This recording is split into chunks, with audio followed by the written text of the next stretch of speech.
The top 5 mistakes crypto and forex traders make. Number 1, FOMO, fear of missing out. How many times have you seen a coin just skyrocket and felt the urge to jump in because it's moving without you, just to see it come down really hard after you enter? Number 2, lack of research. You're jumping into the coin just because you hear an influencer talking about it. Number 3, ignoring risk management. Make sure to put a stopwatch, that way it can save you from massive losses. Number 4, over trading.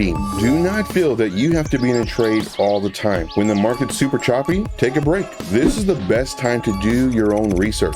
DYOR. And number 5, the most important, do not let your emotions drive your decisions. And this is especially true when you revenge trade. Stay calm, write out a plan for your entry and your exit, and stick to the strategy. So my question to you is, have you ever made any of these mistakes? Let me know in the comments.